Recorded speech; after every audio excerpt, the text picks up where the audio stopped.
Nakangiting pinagmamasdan ni Chanel ang mataas na gusali na nasa kanyang harapan.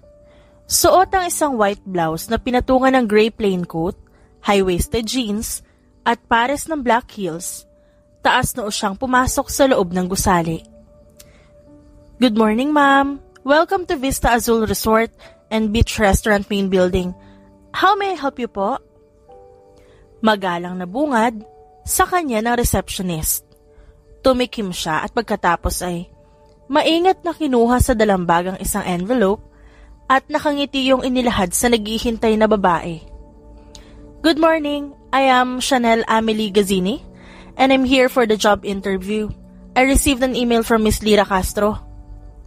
Saglit na tumango ang receptionist bago binalingan ng computer na nasa harap. Ngumiti ito sa kanya. Miss Castro is actually expecting you, Miss Gazzini. She asked me to direct you straight to the HR office.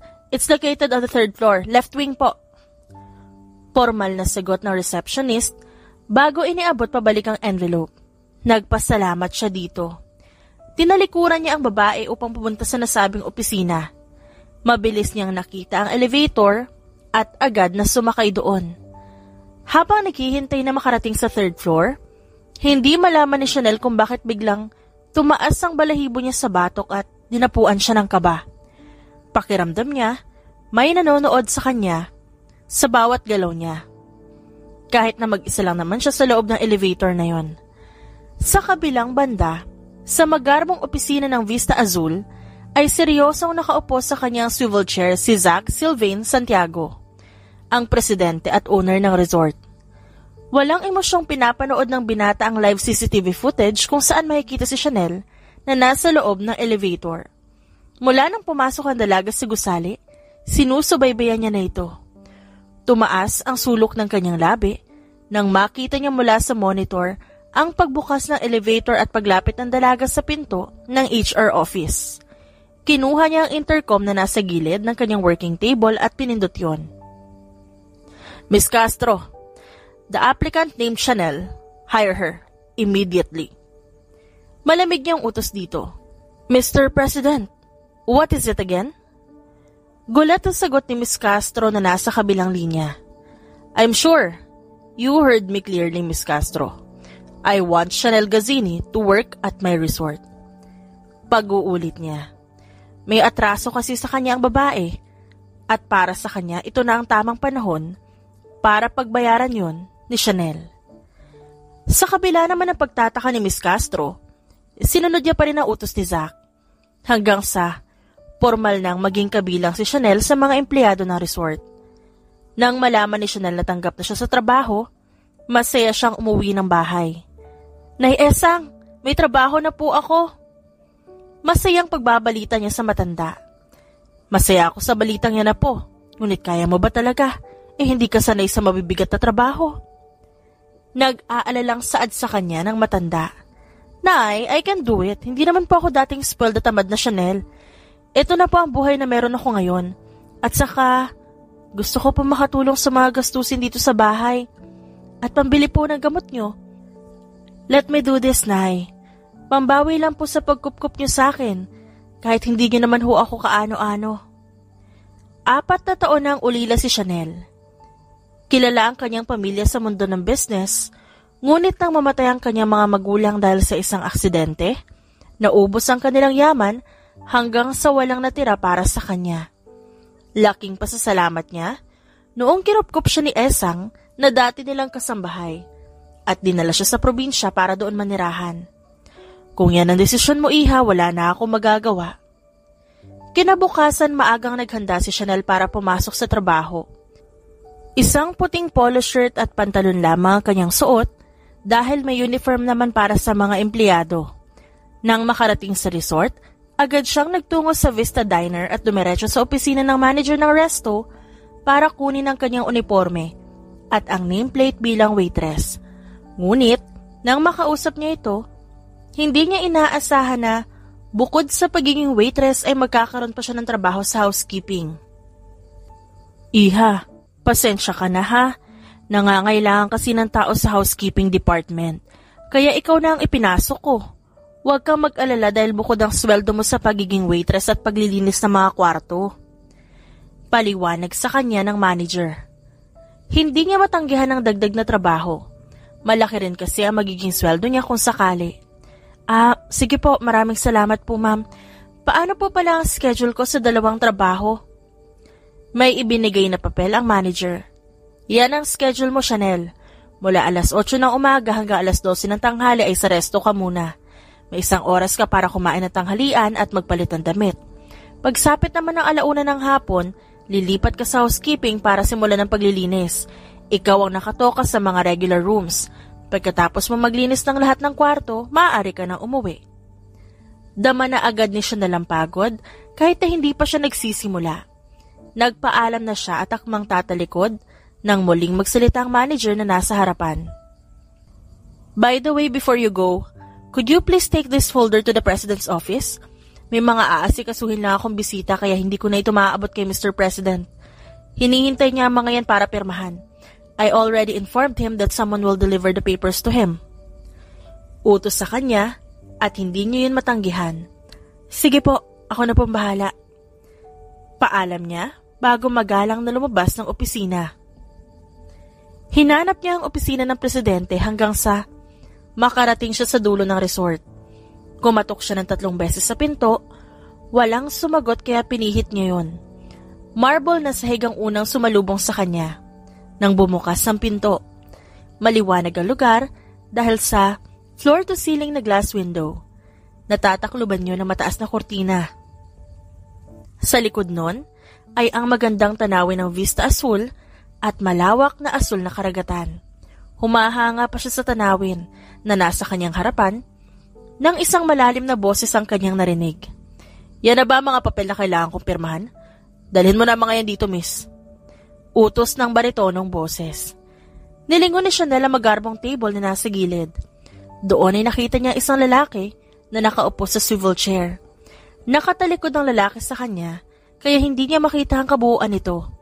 Malamig ang boses ng lalaki na nagpanginig sa kanyang binti, ngunit sa kabila nun, nahihimigan niya ang pamilyaridad sa boses nito, na para bang narinig niya na yun dati. Dahan-dahang umikot ang upuan, kaya agad siyang yumuko. Good morning, Mr. President. Ito po pala yung papel na pinabibigay sa inyo. Nabitawan ni Chanel ang dalang papel, matapos mag-angat ng tingin. Gulat na gulat siya na makita ang mukha ng kanyang boss. Nerdy? Laglag pa nga, nasigaw niya sa lalaking nasa harapan. Dumilim naman ang mukha ng lalaki. Nerdy? Do I still look like a nerd to you, Miss Gazzini? Matigas na wika sa kanya ng gwapong binata. Maangas itong tumayo habang sinisiklop ang manggas na suot na white na long sleeve. Hindi niya maalis ang tingin sa lalaki. Sinundan ng kanyang mata ang ginagawa nito at kitang-kita ang maugat nitong kamay na may suot na mamahaling relo. Ang umiigting na panga ng binata ay sadyang tawag pansin, lalo na ang balbas na bumagay sa seryosong muka ng lalaki. Matalim ang tingin sa kanya ng binata at mas umigting pang panga nito. Wow! Is that really you, Zach? Sambit niya sa pangalan ng lalaki na puno ng pagkamangha. Ang binata na nakatayo sa kanyang harapan, walang iba kundi si Zach Santiago, ang ex-boyfriend niya na isang nerd. O mas tamang sabihin na ex-boyfriend na dating isang nerd. Sa nakikita niya kasi ngayon, malaki na yung pinagbago ni Zach. He became hot and handsome, parang model ng isang sikat na magazine. Malaki na ang pangangatawan at hindi napatpatin dahil alagang-alaga sa gym at may sense of fashion na rin ang binata. Wow, you've really changed. Wala ka ng salamin at hindi ka na rin nakasuot ng bulaklaking damit na daig pa si Lito Atienza. You really have a sharp tongue, Chanel. Is that a proper way to greet your boss? Asik ng binata sa kanya. Hindi pa rin nagbabago ang magaspang mong ugali. Gumuhit ang pagkabigla sa kanyang muka. Boss ko? Ikaw? You're the president of Vista Azul? Yes, I'm the president and the owner of this resort, so respect me. Matigas na sagot ng binata. Oo, chill. Huwag masyadong mainitin ang ulo mo. Parang wala tayong pinagsamahan ah. Binigyan siya ng kakaibang tingin ni Zack pagkatapos tumawa na nakakaloko. Hindi dahil may nakaraan tayo, ganyan mo na ako kakausapin. Know your place, Chanel. I am your boss and you are my employee. Napatikom ng bibig si Chanel dahil sa labis na pagkahiya. Ngunit agad niya ring nahimigan ng sarili at matalas na tinignan si Zack. Hoy lalaki naging gwapo ka lang, gumaspang na ugali mo. Para lang ipaalala ko sa'yo, patay na patay ka sa kagandahan ko noon. Huli na, nang ma-realize si Chanel ang kanyang isinigaw. Hindi niya malaman kung ba't yun ang sinabi niya. Sinabi niya pa talaga na gwapo si Zack. Past is past. Chanel, let's be professional here. Labas sa trabaho ang personal issues natin sa buhay. Kaya wag mo akong paandaran ng ganyan. You're working under my management, so respect me, Miss Employee. Diniinan pa ni Zack ang salitang employee para mas lalong ipamukha ang kanyang katayuan. Boss niya si Zack at empleyado siya nito. Ngunit pagkatapos malaman na amo niya masungit niyang ex, nun kang tutuloy pa siya sa trabaho. Employee may ask, kung ikaw rin ang magiging boss ko, wag na lang no, I will resign. Matapang niyang sagot. Tinaasan siya ng kilay ni Zack pero hindi siya nagpatalo. Tinapatan niya ang kasungitan ng lalaki at inikutan niya ito ng mata. Sa tingin mo ba hahayaan ko na makaalis ka dito? Hindi, Chanel. You will work here and that's final. Pinal na saad sa kanya ng binata bago muling bumalik sa lamesa nito. Pulutin mo ang mga papel na yan. I need to sign those damn papers. Kahit na kumukulo ang dugo niya, dahil sa naging sagutan nila, sinunod niya pa rin ang utos ng binata. Pinulot niya ang nahulog na mga papel at padabog itong ipinatong sa glass table. Ito na ang una at huling beses na uutusan mo ako, Zack, because I will resign at hindi mo ako mapipigilan. Binigyan lang siya ni Zack ng nakakatuyang ngisi. Nangangati ang kanyang kamao na suntukin ang mukha ng binata pero pinili na lamang niyang umalis sa opisina nito at pabalyang isinara ang pinto. Still the hard-headed Chanel that I know. Naiiling na wika ni Zack habang pinagmamasdan ng pintong nilabasan ni Chanel. Ilang taon akong naghintay para muling mag-cross ang landas natin. Akala mo ba makakatakas ka pa rin sa akin? I won't let you, Chanel. Dugtong pa ni Zack pagkatapos ay ngumisi. Samantala, malalaking hakbang ang ginawa ni Chanel. Makaalis lang siya sa resort ni Zack. Hindi na siya dumiretso sa restaurant upang ituloy ang trabaho dahil seryoso siya sa sinabi niya kani-kanina lang. Wala siyang pakialam kung unang araw sa trabaho magre-resign siya agad. Kung ang mayabang na Zack rin lang naman ay magiging boss ko, mas gugustuhin ko pa magtinda na lang ng sigarilyo sa kalsada. Kahit gwapo siya ngayon, isa pa rin siyang nerd sa paningin ko. Kamukha niya pa rin si Jose Rizal na nasa piso, buwisit siya. Patuloy niyang palatak hanggang sa makauwi ng bahay. Chanel anak, narito ka agad. Ang aga naman ng tapos ng trabaho mo. Bungad na nagtatakang saad ni Nanay Esang. Nakasimangot na sinalubong ni Chanel ang matanda. Di na ako babalik sa resort na yon, Nay Esang. Sama ng ugali ng boss ko. Nag-aalala siyang nilapitan ng matanda. Bakit? Ginawan ka ba ng masama ng boss mo? Hindi naman, Nay. Kilala niyo ba si Zack, di ba? Siya pala yung president ng Vista Azul. Nagkainitan kami ng ulat nagkasumbatan kanina. Si Zack? Yung nerd na dati mong nobyo? Pero ang bait ng batang yun Naalala ko pa nung magkasintahan kayong dalawa, todo alaga siya sa'yo. Kamot ulong saad ng matanda. Naku, Nay, hindi na siya ang dating Zack na sobrang bait. Gumwapo nga, naging basura naman ang ugali. Nako, baka naman kaya ka naiinis dahil gusto mo pa rin siya. Sa'yo na rin ang galing na mas gumwapo si Zack. Baka naman muling bumabalik ang tamis ng pag-iibigan nyo. Tukso ng matanda. Laglagang pa nga niyang nilingon si Nanay Esang. Nay, hindi ko na siya gusto at saka matagal na kaming tapos. Kung may bumalik man sa nararamdaman ko, yun yung inis ko sa kanya. Inis niyang saad, ngunit hindi maitago ang namumulang mga pisngi. Ay sus, hindi na daw gusto ba't ka namumula? Patuloy na panunukso ng matanda sa kanya. Anong namumula? Blush on lang yan, Nay. Aniya, nanginisihan lang na matanda. Dinay pa. Boto pa rin ako sa batang yun para sa'yo, Chanel. Balikan mo na ulit at baka maunahan ka pa ng iba. Pagsapit ng gabi, tila nagising sa katotohanan si Chanel. Naiinis niyang sinabunutan ng buhok nang maalala ang pabigla-bigla niyang desisyon. Kung magre-resign naman ako, anong papasukan kong trabaho? Ang Vista Azul ang may pinakamalaking resort dito sa Batangas. Sayang din ang sweldo na makukuha ko doon. Pambili din ng gamot yun ni nanay. Pero busit na busit pa rin ako kay Zach. Anong gagawin ko? Yun ang iniisip ni Chanel buong gabi hanggang sa makatulog. Pagsapit ng umaga, nanaig kay Chanel ang tawag ng responsibilidad. Suot ang puting t-shirt at pantalon, walang gana siyang sumakay ng tricycle patungo sa Vista Azul. You can do this, Chanel. Para sa nanay Esang mo, sa mga kailangan niyang gamot, sa mga gastusin sa bahay, at mga items na naka-add to cart sa Shopee mo. You can do it! Huwag ka magpapatalo sa masungit mong boss. Pagpapalakas niya sa kanyang loob, bago nagdesisyon na pumasok sa loob ng resort. At sa bungad ng resort, nakita niya ang bulto ni Zach na prenteng nakatayo. I already told you. You will keep coming back to me, Chanel. Ani Zach, suot ang nakakainsultong ngisi sa labi. Pagsisisihan mo na pinapasok mo ako sa teritoryo mo, Zach. Kilala mo ako. Hindi ako nagpapaapi. Tinapatan ni Chanel ang isi ng binata. Let's see kung hanggang saan ka dadalhin ng tapang mo, Chanel. Tumalikod na ang binata at nakahinga siya ng maluwag nang sa wakas umalis na ni si Zach sa kanyang harapan. Agang-aga sinisira niya ang araw ko.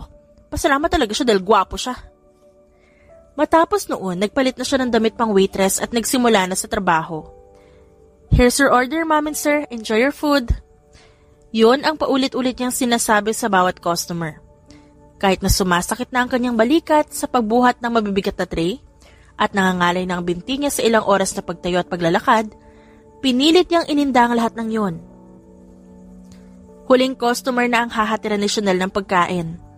Bit-bit ang tray na may lamang seafood dishes at mango shakes, buong ingat siyang naglakad sa mapinong buhangin ng resort para iserve ang pagkain sa table na nasa labas ng restaurant.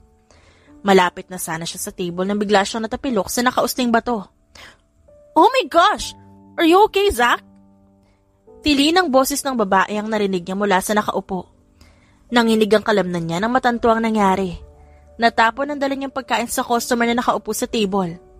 What the hell? Napapikit siya ng marinig ang pamilyar na boses. Natutop niya ang kanyang bibig. Dali-dali siyang yumukod para humingi ng tawad sa lalaki sa kabila ng nanghahapdi niyang kamay dahil sa natapon na mainit na pagkain. Miss Gazzini, you're really testing my patience. Asik ni Zach sa kanya. Ang boss niya pala ang kanyang natapunan. Madumi na ang suot ng binata at napangiwi pa siya nang makita ang isang piraso ng hipon na nasa buhok ni Zach. Zach, Mr. President, pasensya na po. Aksidente ang nangyari, hindi ko po sinasadya. Muli siyang nagbaba ng tingin dahil sa labis na kahihiyan. Kahit naman inis na inis siya kay Zach, ginagawa niya ng maayos ang kanyang trabaho at nagkataon nga lang na natisod siya. Hiyang-hiya siya sa nangyari, lalo na nang makitang may magandang babae nakaupo sa harapan ng binata at nakatingin sa kanya ng masama. Mukhang nasira niya pa ang date ng kanyang boss. Miss Gazzini. Tumunghay si Chanel. Sinilip niya ang binata at nakatitig ito sa namumula niyang kamay kaya agad niya yung tinago. Mag-usap tayo mamaya sa opisina. Sige po, pasensya na po ulit. Mabilis siyang umalis sa harapan ng binata at bumalik sa restaurant. Sa kabilang banda, hindi maintindihan ni Zach kung bakit hindi niya itinuloy ang planong pagsigaw sa dalaga.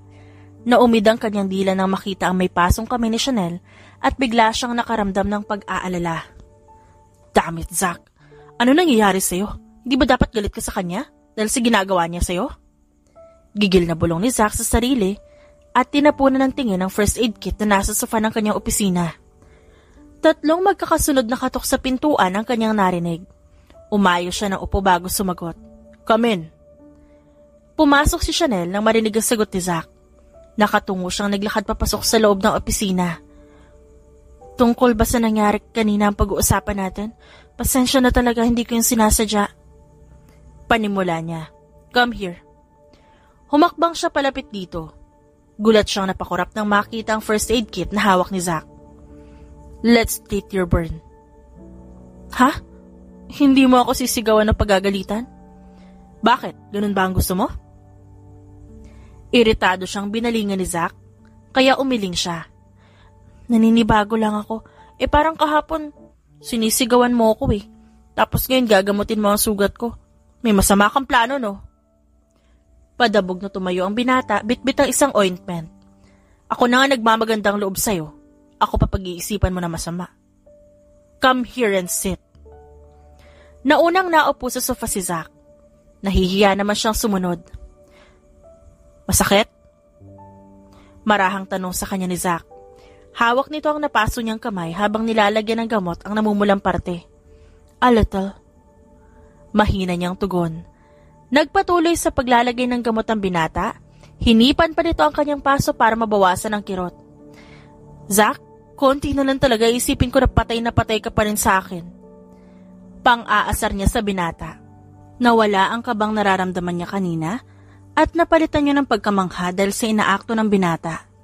Napatawa siya nang mapalitan ng pagkabusangot ang maamong mukha nito. Shut up! Pagsusungit sa kanya ni Zack, pero hindi nakalampas sa kanyang pandinig ang pagkakautal nito. Sige lang, Zack. Itanggi mo yung feelings mo. Alam mo ba yung kasabihan na, the more you hate, the more you love? Umaasa kang galit sa akin pero ibang pinapakita ng mga actions mo. Nakangising wika niya sa binata at marahang tinapik ang pisngi nito. Agad na tinampal ni Zack ang kanyang kamay. Mariin siya nitong tinitigan bagong umisi. Sabihin mo yan sa sarili mo, Chanel. Palagi mong ginigiit sa akin ang bagay na yan. Baka ikaw naman ang patay na patay sa akin ngayon. Balik na wika sa kanya ng binata. Shut up. Hindi na kaya kita gusto. Siya naman ngayon ang nautal at hindi makatingin ng diretso sa lalaki. Matapos gamutin ang kanyang paso, agad siyang bumalik sa pagtatrabaho. Maglilinis na naman siya ng mga kwarto. Akala niya, madali lamang yon. Ngunit nagkakamali siya. Nang buksan niya kasi ang isang kwarto, ganun na lamang ang kanyang palulumo nang makitang sobrang gulo nun. At halos lahat ng kwarto na kanyang lilinisan, ganoon ang estado, kaya inabot siya ng gabi sa paglilinis. Tumatagaktak ang kanyang pawis sa katawan. Sinilip niya ang relong nasa bisig at napasimangot siya nang makita ang oras. Inabot na ako ng gabi. Akala ko madali lang ang trabaho sa housekeeping. Akala ko lang pala. Puno siya ng pawis, kaya pinunasan niya yon. Dahil alauna pa ang huling kain niya, nakaramdam siya ng gutom pagsapit ng 7:00 ng gabi. Dumiretso siya sa resto para kumain. Masaya siyang sumusubo ng pagkain, nang hindi sinasadyang marinig niya ang usapan mula sa katabing lamesa. Alam mo ba, nagtataka ako kay Mr. President kanina. Rinig niyang wika ng isang lalaki. Bakit naman? Tanong ng babaeng kasama nito. Kanina kasi, inutusan niya ilang housekeeper na magkalat sa regular rooms. Nagtaka nga kami. Pero sinunod din namin yung utos niya. Nakakatakot siya kung tumingin eh. Nagpanting ang tenga ni Chanel sa narinig. Muntik nag-alab ang kanyang galit at pinatay noon ang konting kilig na naramdaman niya kanina noong ginagamot siya ng lalaki. Ang lalaki niyon talaga? Sabi na nga ba may binabalak siyang masama eh. Daig niya pang mixer sa galing magbigay ng mixed signals. Gigil niyang saad. Malakas ang kutob niya na ang kwartong nilinisan niya ang pinagulo ni Zack. Mainit ang ulo na umuwi siya sa bahay. Bagsak agad sa kama ang kanyang katawan dahil sobrang pagod niya sa unang araw. Pero nang maalala ang paghihiganti na gagawin niya kay Zack, muli siyang bumangon para gawin yon pagkatapos muling natulog. Kinabukasan maaga siyang nagising. Kumakanta pa siya habang nagsusuklay sa harap ng salamin. Chanel, anak, anong gagawin mo dito? Kunot noong tanong ni Esang habang tinuturo ang laman ng maliit na kahon. May susurpresahin na ako, Nay. Gaganti ako sa kabutihang ginawa sa akin ng taong yun. Ngisi niyang sagot. Nagtaka pa ang matanda ngunit hindi na nang usisa pa. Inilagay niya sa isang eco bag ang dalang kahon na may lamang sorpresa para kay Zack. Nang makarating sa resort, agad siyang dumiretso sa opisina ni Zack at nakahinga siya ng maluwag nang makitang wala pa roon ang binata, kaya magagawa niya ang kanyang plano. Dahan-dahan siyang pumasok sa loob at dumiretso sa working table ng binata. For sure, magugustuhan ni Zack ang regalo kong ito sa kanya. Baka nga lumundag pa siya sa tuwa. Wika niya at humagikgik. Ipinatong niya sa ibabaw ng mesa ang kahon, kumuha rin siya ng isang papel at ballpen pagkatapos may kung anong isinulat doon. Nang masiguro niyang maayos na ang lahat, maingat siyang lumabas ng opisina at sumisipol pa siya habang naglalakad. Sa kabilang banda, tanghali nang pumasok si Zack sa kanyang opisina. Ibinaba niya sa lamesa ang dalang laptop nang mapansin ang isang kahon at isang sulat. Una niyang binuksan ang sulat. "This is my thank you gift for the warm welcome you prepared for me yesterday. Sana magustuhan mo." Binasa niya yon sa isipan at nakita niya sa bandang ibaba ang pangalan ni Chanel na may smiley face pa. Gumapang ang tingin niya sa hawak na kahon. Masama ang kutob niya sa laman nun, pero mas nanaig ang kanyang kuryosidad sa regalong sinasabi ni Chanel. "What the hell? Damn it!" Gigil niyang mura matapos buksan ang regalo. 3 malalaking palaka ang laman nun. At halos panawan siya ng ulirat nang lumundag ang mga yun palabas ng kahon at malaya nang tumatalon sa loob ng kanyang opisina at kumukokak pa. "Buisit!" Sigaw muli ni Zack nang may palakang tumalon malapit sa kanyang pwesto. Inalala ni Zack kung may nagawa ba siyang atraso kay Chanel para gantihan siya ng ganon. Napasapo na lang siya ng kanyang noo nang maalala ang utos na pagkakalat sa mga kwarto. Inutos niya yun bago siya matapunan ng pagkain ni Chanel at nakalimutan niya na ang mga yon. "Kasalanan mo naman to kaya magtiis ka, Zack." Nanlulumo niyang wika sa sarili. Pero kahit anong pilit niyang maging matapang para hulihin ang mga palaka, sadyang hindi niya kaya. Takot siya sa mga ito. Halos isumpa na nga niya ang mga palaka. Kaya wala siyang nagawa kundi kausapin si Chanel. "Chanel, let's talk." Napatigil siya sa paglilinis ng table nang lapitan siya ng problemadong si Zack at mabilis siyang hinila. Halos matawa siya sa itsura nito. Magulo ang buhok at ang suot nitong damit. Mukhang nabuksan na nito ang kanyang regalo. "Nakita mo yung regalo ko? Nagustuhan mo ba?" "Nahirapan ako sa paghuli sa kanila." Parang bata niyang sabi kay Zack na nauuna sa paglalakad. Napabungis siya nang makitang sinasabunutan ni Zack ang sarili. "Tulungan mo kong hulihin ang mga yon," utos sa kanya ni Zack. Pinagtaasan niya ng kilay ang binata. "Ha? Bakit mo pa kailangan ng tulong ko? Malaki ka na, boss. Kaya mo na yon." Sagot niya kay Zack pagkatapos tinapik ang balikat nito at naghanda nang bumalik sa kanyang trabaho. "Chanel, you know that I'm afraid of frogs. Tulungan mo akong hulihin ang mga yun. Total ikaw naman na may dahilan kung ba't sila nandun sa opisina ko." Dagdag pa nito. Napahalakak ng malakas si Chanel. Alam niyang takot sa palaka ang binata. Nabanggit ito yun sa kanya nung magkasintahan pa sila. Kaya nang nagplano siyang gumanti kay Zack, palaka agad ang unang pumasok sa kanyang isip. Kalalaking tao takot sa palaka. Parang hindi mo ako inangaso nung una tayo nagkita. Sa palaka ka lang pala titiklop. Ganti ko lang to sa ginawa mong pagpapahirap sa akin kahapon. Hindi nakaimik ang binata at guilty siya sa paratang ng babae. Sa huli, hinuli niya pa rin ang mga palaka at muling inilagay sa loob ng kahon. "Tigil-tigilan mo na ako sa mga laro mo, Zack, ha? Alam mo kung paano ako gumanti." Fine. Hindi ko na uulitin yung ginawa ko." Sagot naman sa kanya ni Zack na agad din siyang itinaboy. Naiiling siyang umalis sa opisina bago muling bumalik sa restaurant. Mabilis na lumipas sa mga araw, naging abala sa pagtatrabaho sa resort si Chanel. Hindi na rin siya iniinis si Zack gaya ng pangako nito.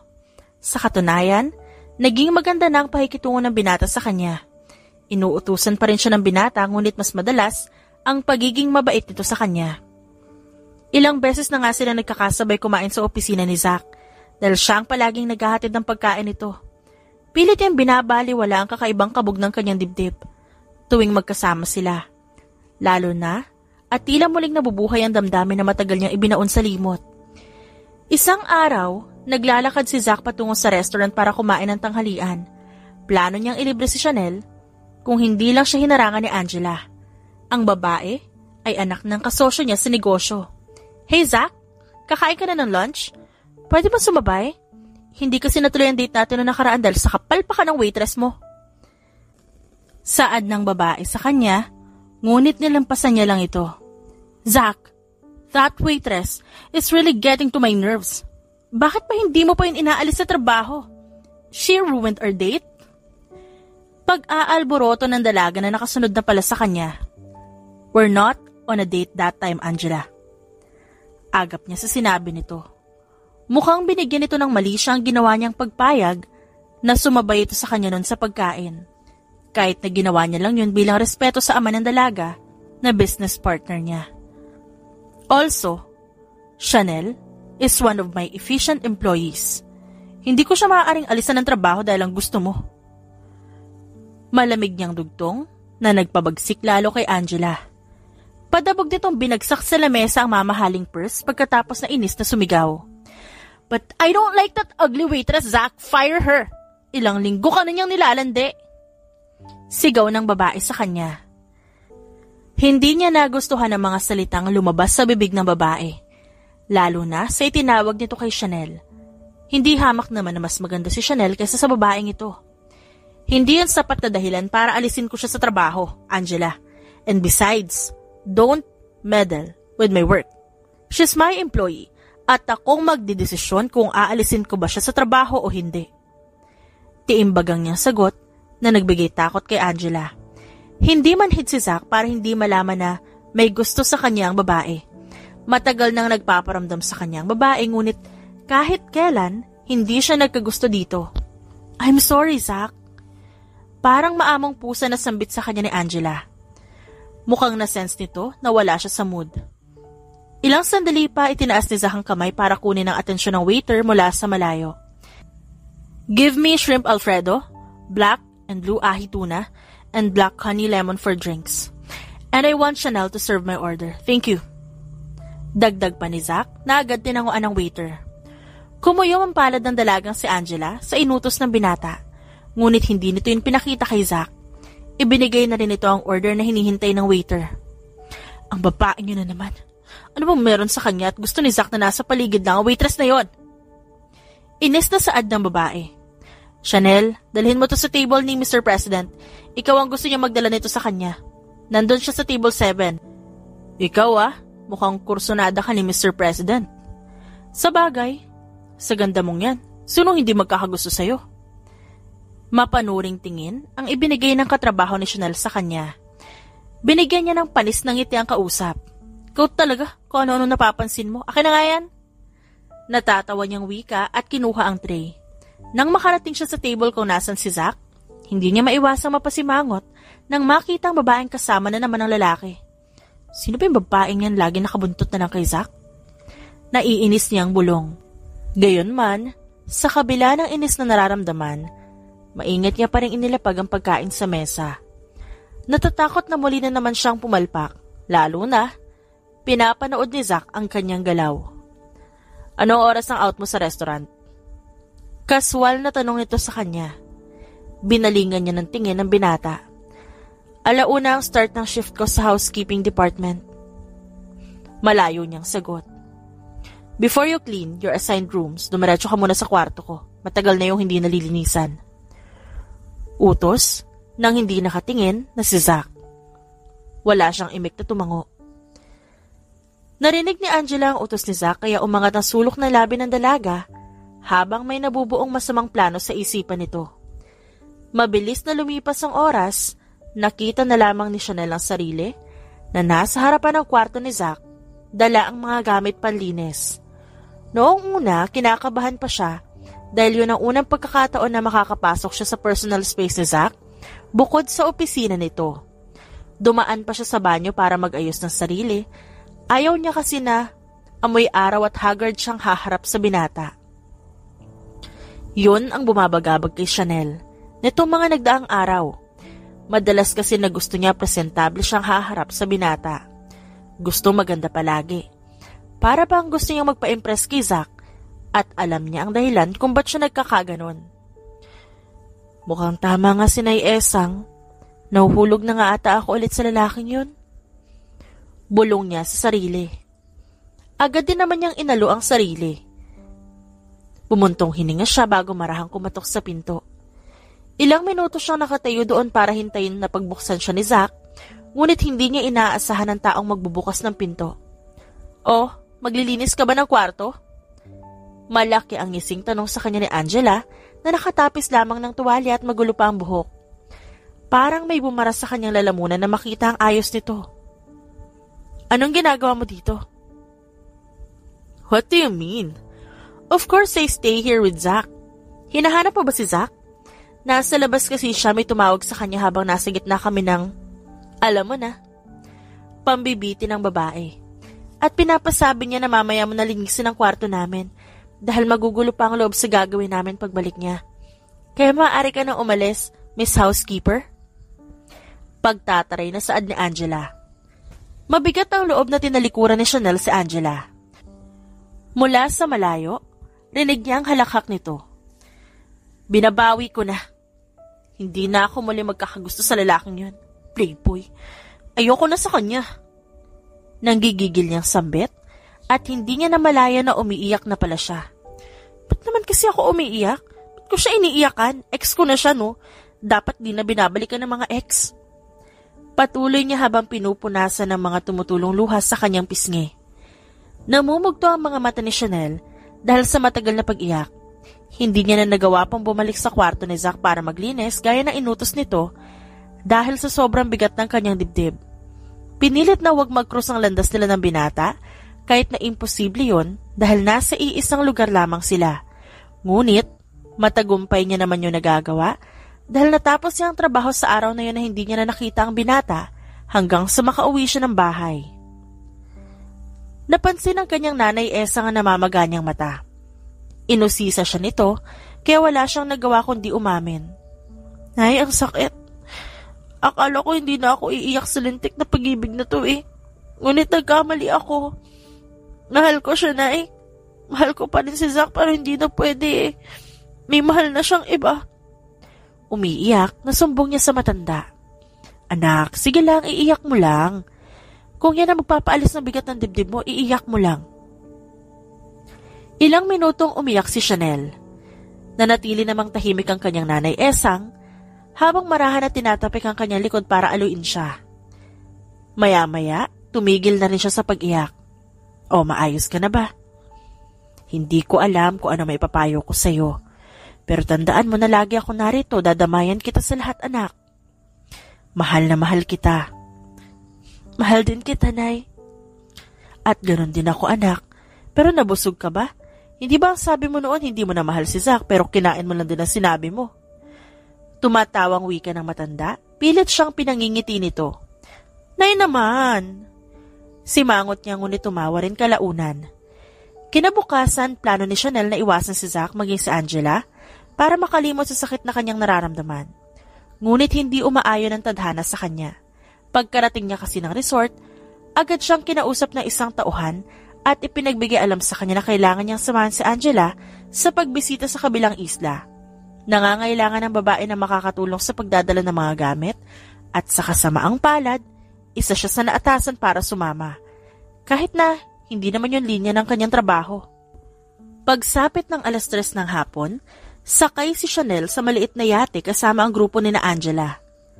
Kasama ng babae ang kaibigan nito, tanaw na ni Chanel ang isla na pupuntahan nila.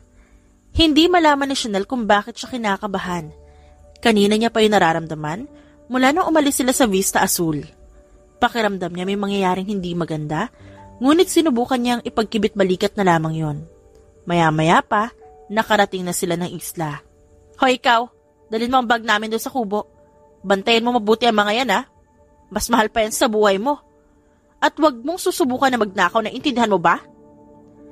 Asik sa kanya ni Angela. Labag sa loob siyang sumunod sa utos ng babae.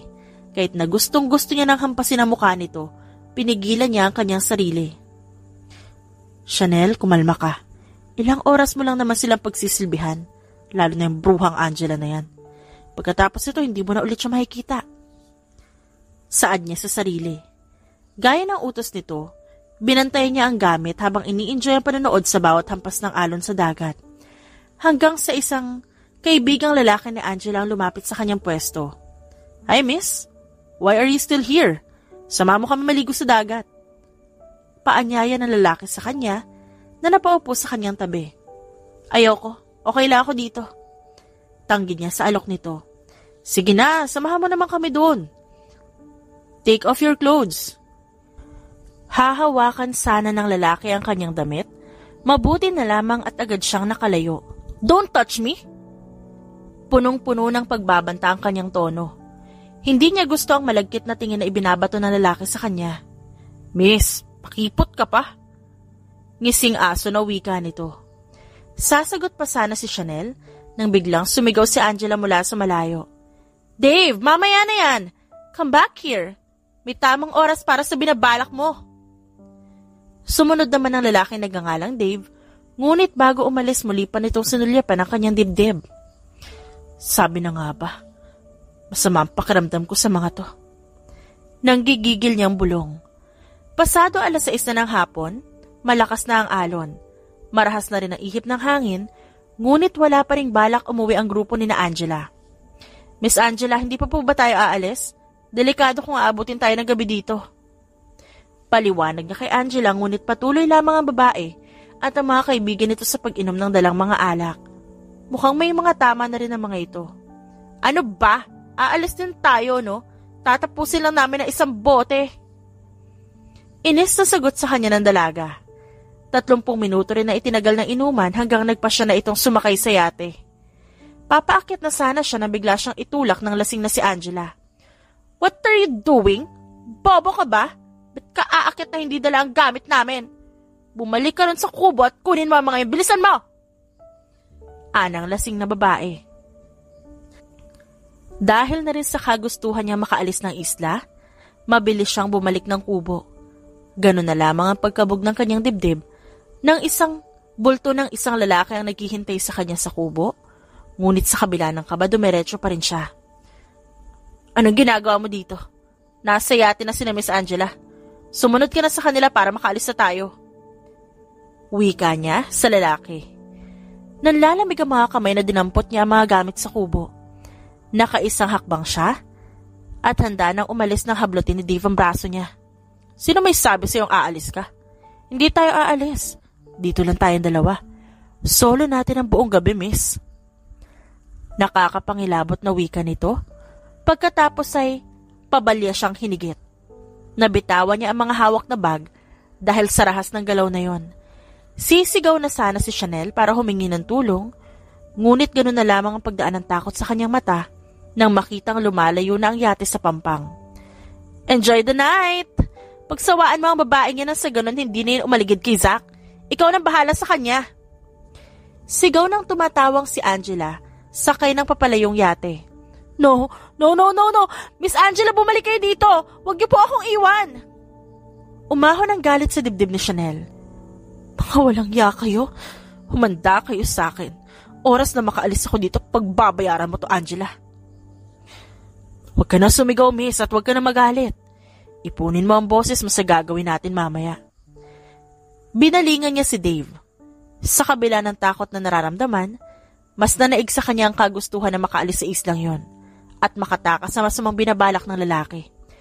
Gumigewang na naglalakad palapit sa kanyang lasing na si Dave. Mabilis niyang inikot ang mata sa paligid para maghanap ng pangproteksyon sa sarili. Ilang di pa na lamang ang layo sa kanya ng lasing na lalaki. Nang walang pag-aalinlangan, nisinabuyan niya ito ng buhangin sa muka bago mabilis na dinampot ang malaking kahoy na nasa gilid at walang pagdadalawang isip na hinampas yun sa ulo ng lalaki.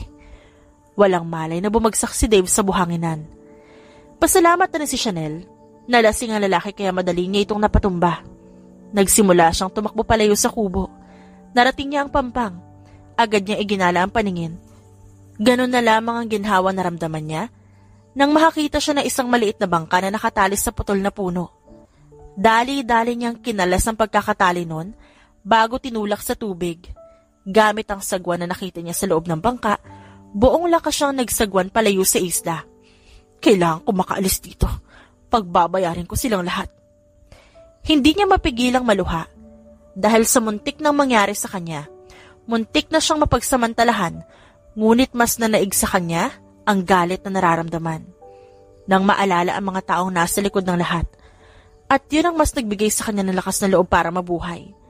Sa gitna ng nakakatakot na dilim mula sa kalangitan at dagat na nakapalibot sa kanya, nag-aalab ang kagustuhan niya na mabuhay upang makapaghiganti sa dalagang si Angela. Sa kabilang banda, prenteng nakaupo sa sofa ng kanyang opisina si Zack habang hawak ang isang baso ng alak. Sa harap niya ay ang kaibigang si Enzo na may hawak ding inumin. Madalang ka nang bumisita sa main office Anong meron dito sa resort mo at di mo man lang magawang dumalaw dun sa kabila? Naniningkit ang mga matang tanong ni Enzo sa kanya. Busy lang ako sa resort, bro. Mas kailangan tutukan ng resort ngayon lalo na't papalapit na ang summer. Tiyak na dadagsa ang mga tao. Ang resort ba ang tinutukoy mo? At ang tinututukan mo o ang babae mo? Yung Angela ba? Tama ako? Birong saad ni Enzo. Angela is not my girl. Anak lang yun ang business partner ko. Walang gana niyang sagot pagkatapos tinungga ang laman ng kanyang baso.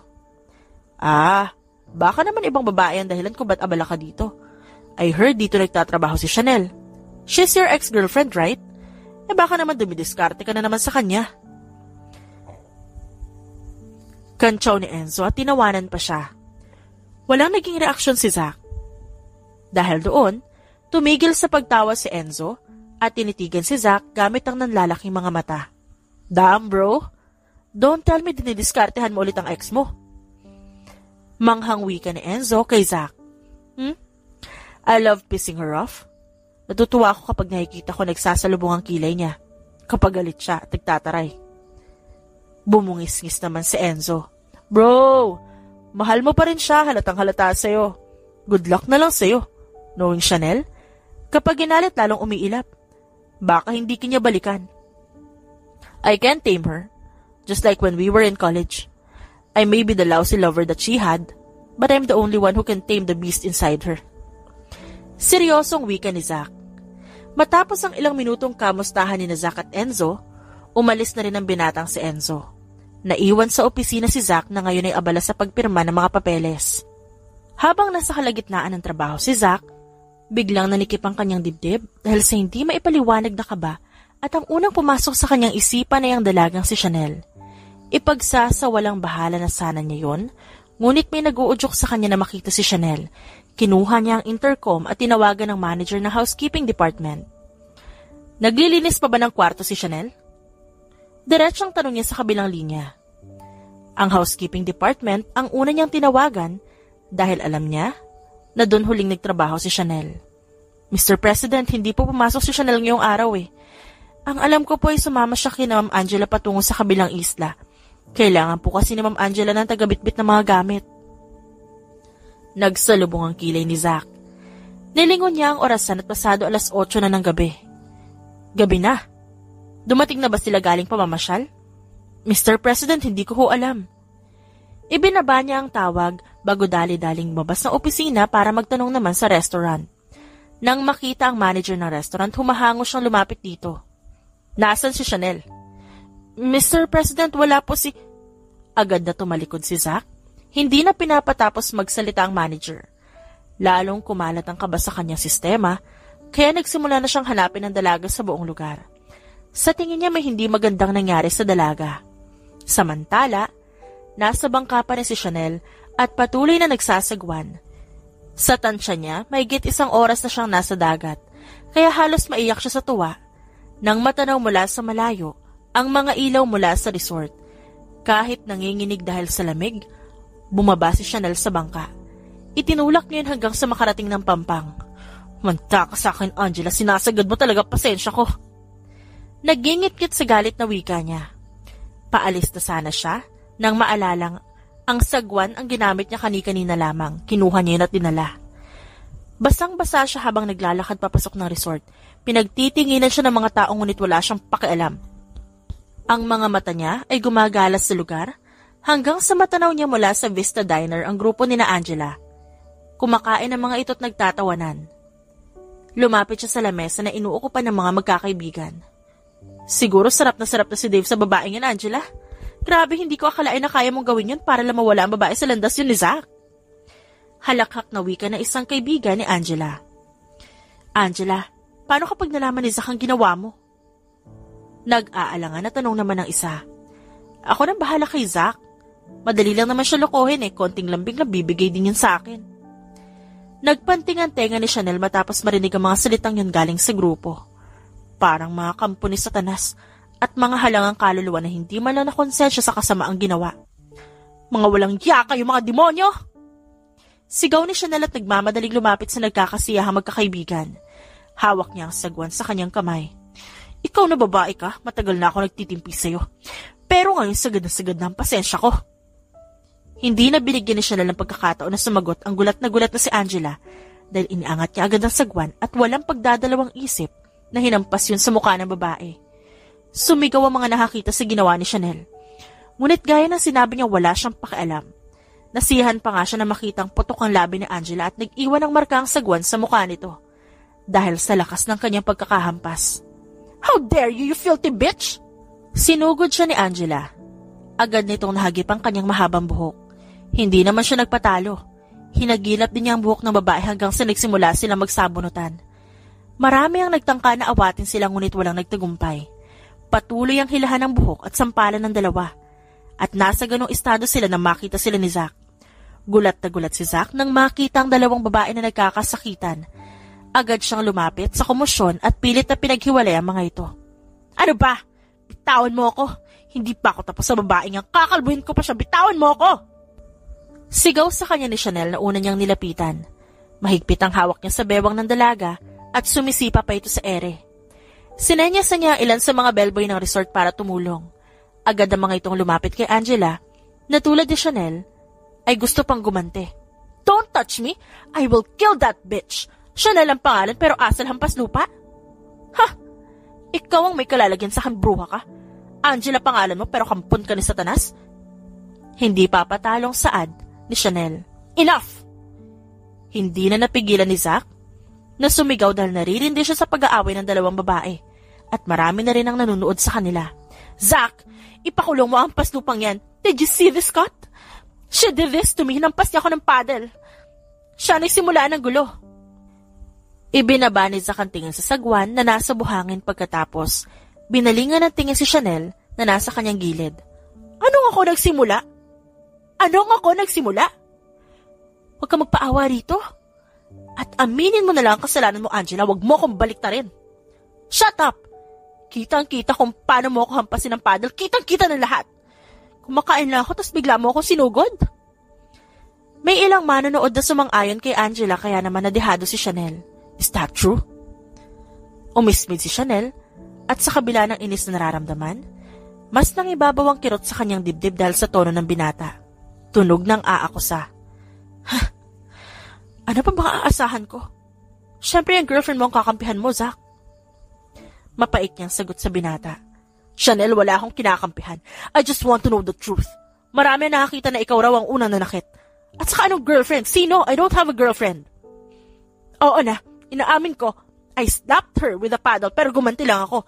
Siya ang unang nanakit sa akin. Matapang na wika ni Chanel.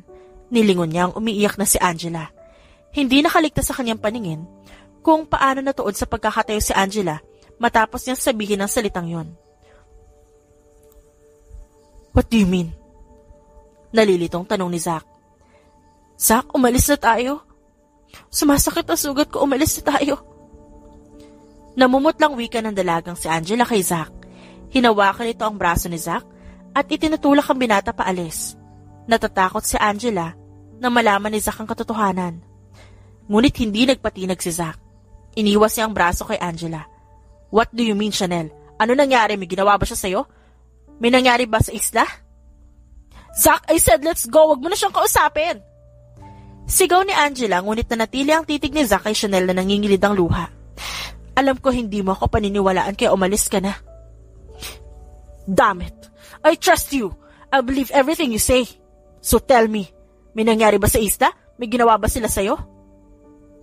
Parang isang malamig na tubig ang tumupok sa tapang na meron si Chanel. Nagsimulang pumatak ang kanyang luha dahil sa malambing na tanong ni Zack sa kanya. At ang tapang na meron siya, unti-unting naglaho. Her friend harassed me. Doon sa isla, he tried to... Hindi niya natapos ang sasabihin dahil humagulhol na siya sa harapan ni Zack. Zack, takot ako. Si Angela, she planned it. Iniwan niya ako sa isla kasama ang walang yan niyang kaibigan. Tumatawa pa siya. Tumatawa pa sila habang natatakot ako at hindi ko alam kung paano makakatakas sa islang yun. Dugtong pa niya at tinuro ang namumutlang si Angela. No! Huwag ka maniwala sa malandingin, Zack. Nilandingin si Dave habang nandun kami sa isla. Don't believe her and her sob story. For all I know, she enjoyed... Shut up, Angela! Don't tell me naniniwala ka sa kanya. Inis na tura ni Angela. I said shut up! Di mo ba'y naiintindihan? Parang kidlat ang talim ng titig ni Zack kay Angela. Gusto ni Zack na lapitan ng babae at pagbuhatan ng kamay, ngunit pinigilan niya ang sarili.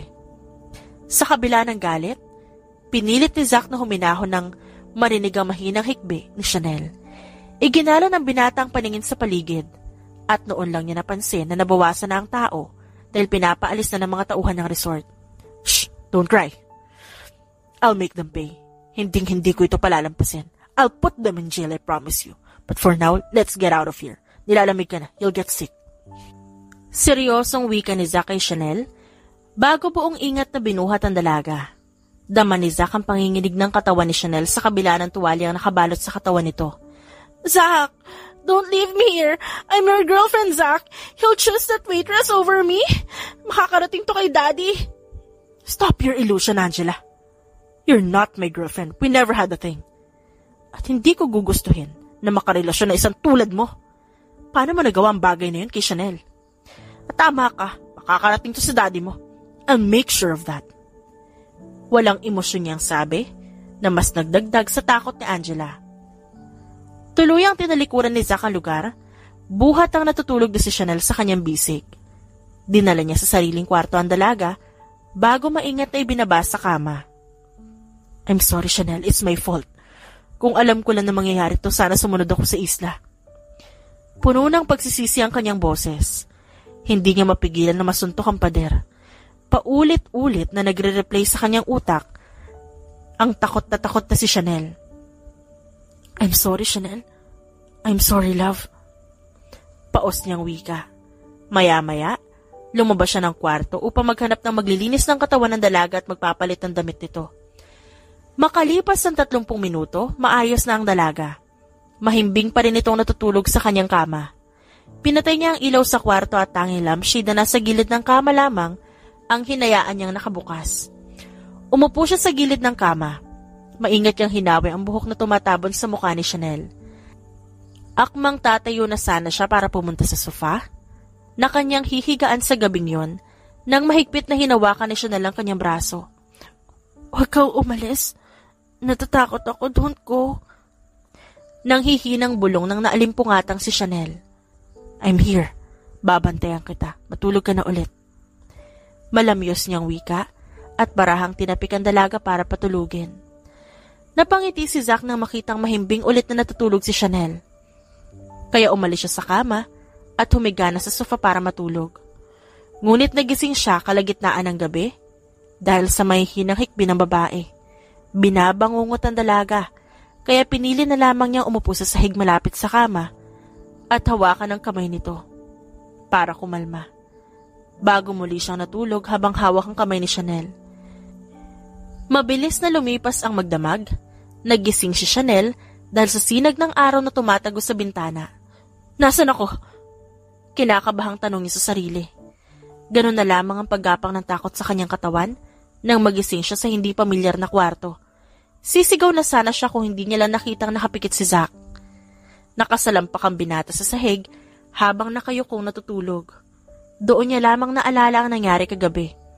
Dahan-dahan siyang umalis ng kama at handa nang umalis ngunit isang paos na boses na nakapagpahinto sa kanya. Chanel, where are you going? Uuwi na ako. Tiyak nag-aalala si Nanay Esang. Hindi ako nakauwi kagabi. I'll drive you home. Hintayin mo ako. Makalipas ang ilang minuto, nakita na lamang ni Chanel ang sarili na nasa loob ng mamahaling sasakyan ni Zack. Seryosong nagmamaneho ang binata habang siya'y tahimik lamang na pinapanood ang mga nadadaanang bahay at mga puno. I will make them pay. Gagawa ko ng paraan, makukulong sila. Basag ng binata sa katahimikan. You will do it? How about her father? Business partner mo ang ama niya, di ba? Malalagay sa alanganin ng resort. Sagot niya sa binata. I don't care about my business. If her father wants to withdraw his shares, then I don't care. Ginawan ka nila ng masama kaya pagbabayaran nila yon. Ibang usapan na kapag ikaw nalagay sa panganib, Chanel. Napakislot si Chanel sa kanyang pagkakaupo dahil sa mabagsik na boses ni Zack. Galit na galit ang lalaki at kita niya yon sa mga mata nito at sa paraan ng pagkakahawak nito sa manibela. Ginagawa mo ba lahat ng to dahil cargo mo ako bilang empleyado mo? Ginagawa ko ito dahil ikaw yan, Chanel. Empleyado man kita o hindi, ayaw ko na may nananakit sa'yo. Ako ang makakalaban nila kapag ikaw ang kinanti. Hinding-hindi ko sila mapapatawad. Kahit sino pa sila. Napatikom ang bibig ni Chanel sa narinig. Nanatiling magulo ang kanyang isip dahil sa pinapakitang malasakit at pag-iingat ng binata sa kanya. Parang noon lang ay ang binata pa nagpapahirap sa kanya, ngunit ngayon ay todo ito kung magpakita ng pag-aalala sa kanya. Handa kang ipakulong ang girlfriend mo? Binitawan niya ang tanong na kanina pang gumugulo sa isip niya. Samantala, hindi na nagtaka si Zack na hindi pa rin alam ng dalaga na hindi niya kasintahan si Angela. Tulog na kasi si Chanel noong isiniwalat niya na walang namamagitan sa kanila ng anak ng kanyang kasosyo. She's not my girlfriend. What do you mean? Naghiwalay ba kayo dahil sa nangyari kagabi? Hindi kami nag-break dahil hindi ko naman siya girlfriend in the first place. Talaga? Nung isang araw nakita ko siya sa kwarto mo na tanging tuwalya lang ang takip sa katawan. Kaya ano sa tingin mo iisipin ko? Isang lalaki at babae sa isang room? Kung di mo nga siya girlfriend, anong ginagawa niya sa kwarto mo, nahikiligo? Paratang sa kanya ng dalaga, nanlilisik pa ang mga mata nito. No! Hindi ko kasama si Angela sa kwarto. May sariling kwarto naman siya. At kailan mo siya nakausap at di ko to alam? Usisa niya kay Chanel na mataray na nakatingin sa kanya.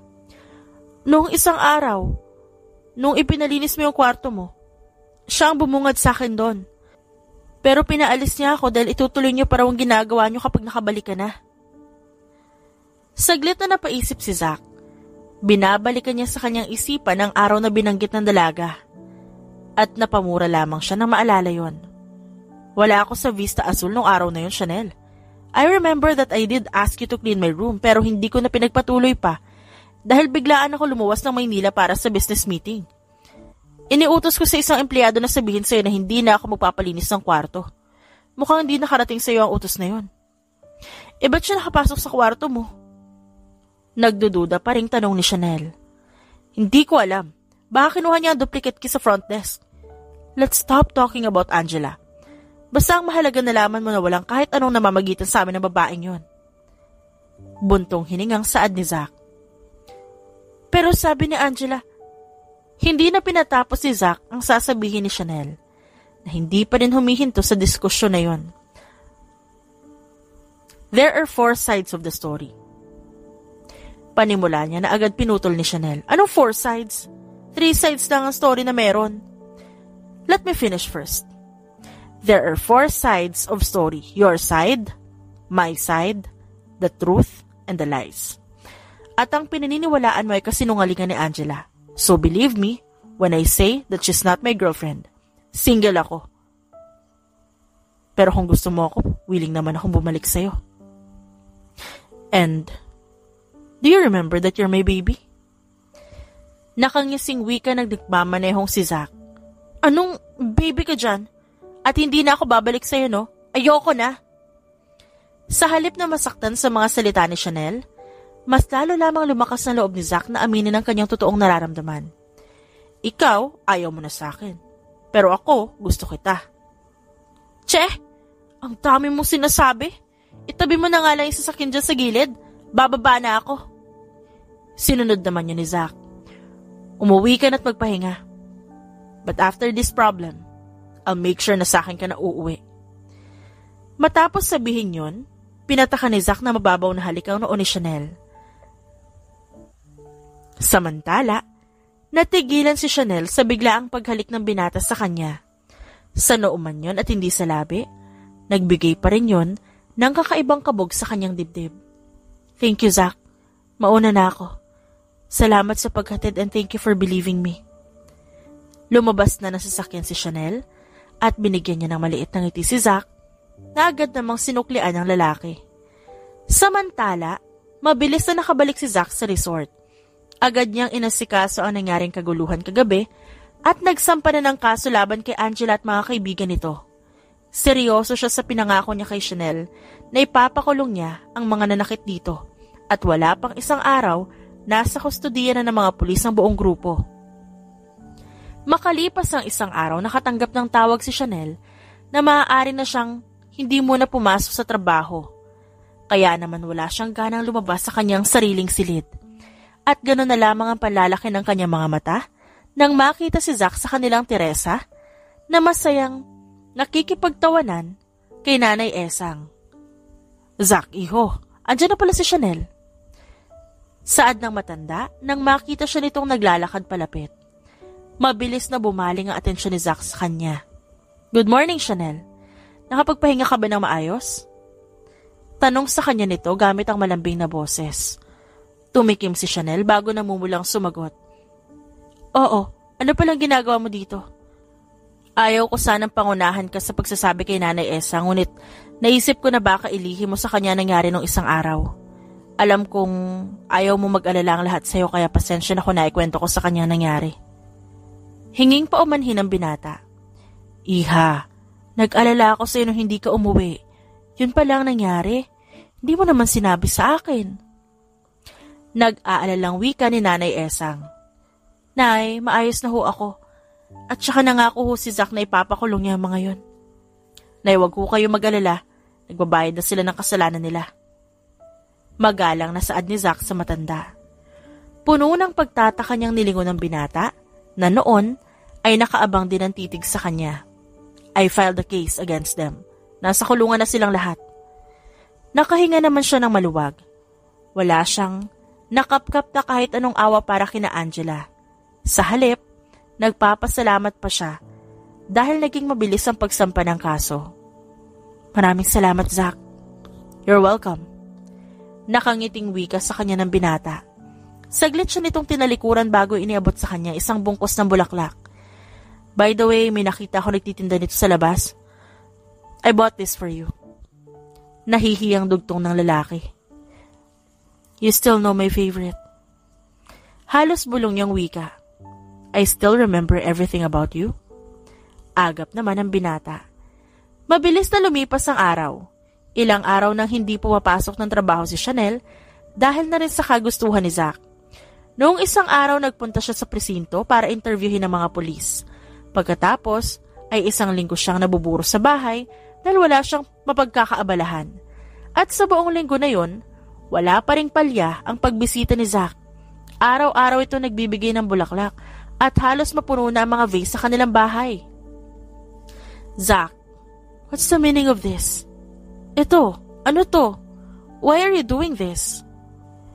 Sunod-sunod niyang tanong sa binata noong isang umaga na bumisita muli ito. Nagtataka na kasi siya sa mga kinikilos ng binata. Lumamlam ang mga mata ni Zack. I am courting you, Chanel, for the second time around. I want you again in my life. Walang bahid ng biro na tugon ni Zack. Courting me? Pero ex-girlfriend mo ko, Zack. Mariing saad niya na para pang napakalaking bagay yun. Ano naman kung ex kita, Chanel? May batas na ba sa Pilipinas na bawal makapagbalikan sa ex? I still love you, okay? After all those years, ikaw pa rin ang mahal ko. Ikaw pa rin ang hinahanap nito. Kinuha ni Zack ang nanlalabigyang kamay at tinapat yon sa puso nito. Ikaw pa rin. Ikaw pa rin ang gusto ng puso ko. Sa'yo pa rin to tumitibok. You still love me? Pagkatapos ng ginawa ko sa'yo noon, mahal mo pa rin ako? Nanginginig na saad niya. She feels weak because of their proximity. Magkadikit na rin ang kanilang katawan. Tanging ang kamay niya na nakalapat sa dibdib ng binata ang nagbibigay ng maliit na distansya sa kanilang katawan. Our relationship before was started with a bet. I made fun of you, your status, your appearance. I made you feel awful during our relationship, Zach. Tapos sasabihin mo gusto mo pa rin ako? Dapat galit ka sa akin. Dapat kinamumuhian mo ako, not the other way around. Inihilamos ni Zach ang palad sa muka. I don't care about our past, Chanel. I love you. Hindi matatabunan na nangyari sa nakaraan ang pagmamahal ko sa'yo. Ipinagtapat ni Zach ang kanilang noo at ipinikit ang kanilang mga mata. Ikaw pa rin, Chanel. Pagmamayari mo pa rin ako. Zach, paano kung ayaw ko na? Napapikit ng mariin si Zach. Tila punyal ang mga salita ni Chanel at diretso yung bumaon sa kanyang puso. Liligawan pa rin kita. Kahit ayaw mo sa akin hanggang sa matutunan mo ulit ako mahalin. So don't push me away, baby, please. Kahit ako na lang nagmamahal sa ating dalawa, just let me love you again. Samantala, bumuhos sa mga luha ni Chanel. Halos matunaw ang kanyang puso nang makita ang pahingilid ng luha ng binata. Hindi na niya kaya pang pigilan ng damdamin. I love you. Salamat sa pagmamahal sa akin sa kabila ng lahat. Tulad mo, ikaw lang din naman ang laman ng puso ko eh. You own my heart, Zach, noon pa man. Hinalikan niya ang noon ng binata. Naramdaman niya ang paggalaw ng balikat ni Zach, senyales na umiiyak ito.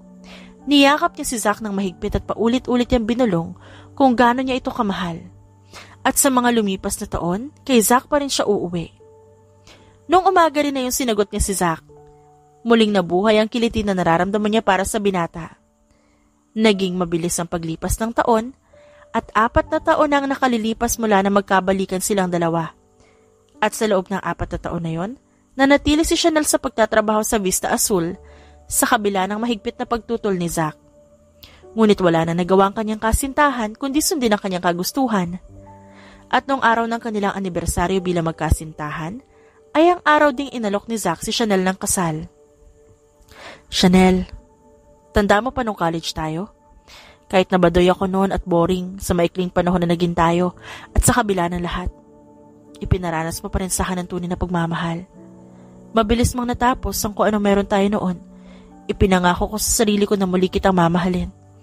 And now, for the second chance that God gave us, we've been together for almost 4 years. Thank you for loving me. And I'm incredibly grateful for having you by my side. 4 na buwan tayo nagkarelasyon ng college na now, we're celebrating our 4th anniversary. Maybe 4 is our lucky number, huh? At ngayon sa ilalim ng mga bituin sa kalangitan at ang musika ng alon ng dagat, let me ask you this forward question. Love, will you marry me? Nakaluhod na tanong sa kanya ni Zach. Hindi maawat ang luha ni Chanel. Parang sasabog ang kanyang puso. Sa sobrang kasiyahan. Of course, yes. Magpapakasal ako sa'yo, Zach. Maingat na isinuot ni Zach sa kanyang daliri ang singsing pagkatapos sinalikan ng kanyang kamay. Mahal na mahal kita, Chanel. Mula noon hanggang ngayon. Mahal na mahal din kita, Zach. I am forever yours. Sa gitna ng malamig na gabi, sa lakas ng hampas ng alon ng dagat, at sa pinong buhangin na kanilang nasa paanan, pinagsaluhan ni Zach at Chanel ang isang maalab na halik. I promise to be always by your side. To you with all my heart and to start my future with you. Malambing na wika ni Chanel sa kabila ng nagbabagsakan niyang mga luha. Muli siyang hinalikan ni Zach ng buong puso. At ang gabing yon, ang alaala na hindi niya makakalimutan.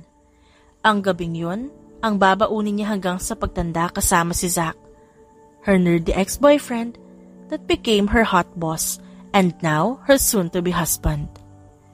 The end.